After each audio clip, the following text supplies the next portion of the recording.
Things in Verona have been heating up recently. This morning, Mercutio and Tybalt have been pronounced dead, and I'm here to let you know what went down.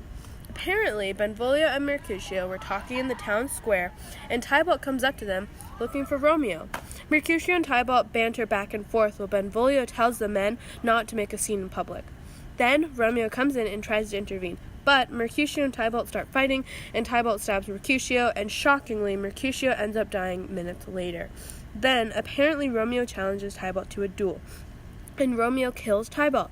Sources tell us that Romeo quickly flees the scene before the prince comes. Soon enough, the prince and Lady Capulet, along with other citizens of Verona, come to the scene, and Benvolio has to explain what had happened to the angry prince. Lady Capulet wants Romeo to be killed, but the prince has decided a different punishment for him. He has decided to banish Romeo from Verona. Hello, Miss Nurse. I'm glad you could make it today. Well, I'm glad I'm here. Yeah, I have a few questions I would like to ask you about the night when you told Juliet about Tybalt's death and Romeo's banishment. Okay. What was Juliet's first reaction when you told her the devastating news? Well, at first she thought Romeo died or committed suicide, so she was feeling suicidal too. Oh, okay. Then I told her that Romeo killed her cousin Tybalt, which, by the way, she loved him very much, and she was very angry at Romeo. How did you feel about the whole situation? I was obviously also angry at Romeo, but when I agreed with Juliet for cursing Romeo, she turned against me. How's that? She was defending him and saying that if Tybalt wasn't killed, he would kill Romeo. I was really surprised because she knew Tybalt a lot better than Romeo, yet she cared for Romeo more. Interesting. Well, thank you so much for this interview. Of course. My name is Brianna and I'm reporting for Verona News. So recently, Romeo of Montague murdered Tybalt of Capulet. The prince had to get involved and he gave Romeo punishment, which he thought was lesser than death. However, Romeo thought of it as worse than death. He claimed that there is no world without Verona walls, but purgatory, torture, hell itself.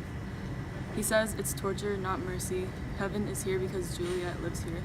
Every cat and dog and little mouse, every unworthy animal that lives here can see her, but Romeo can't. Someone just called in. The nurse paid a visit to the fire cell, where Romeo is in hiding. Romeo thinks that he hurt Juliet by murdering her cousin, and he's willing to hurt himself because of what he's done. But the friar convinced him not to and shamed Romeo. He's trying to get Romeo to be strong, and the friar tells Romeo to go visit Juliet and run away to Mantua. Hello, this is Dharma from Verona News, and I am here today with Paris here. So, how are you? I'm doing very well, thank you.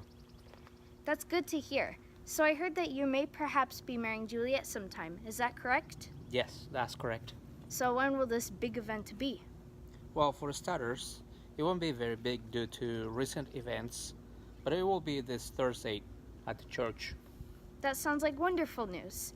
And how's the Juliet dealing with this? I have yet to speak with her, but she is still mourning the loss of her cousin Tybalt, so I want to give her space. But otherwise, she's deeply excited about the marriage. That's good. And you have already spoken to Capulet, I assume? Yes, I did. All right, well, thank you for accepting this interview.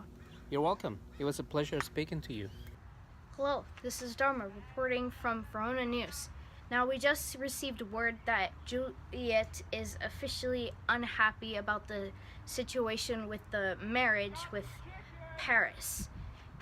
And earlier today, we received a voicemail from Romeo himself, the killer of Tybalt, and let's take a listen to that.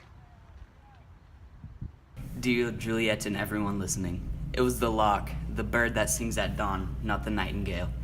Look, my love, what are those streaks of light in the clouds parting in the east? Night is over, and day is coming. If I want to live, I must go. If I stay, I'll die. Let me be captured. Let me be put to death. I am content if that's the way you want it. I'll say the light over there isn't morning. I'll say it is the reflection of the moon. And I'll say that the sound isn't the lark ringing in the sky.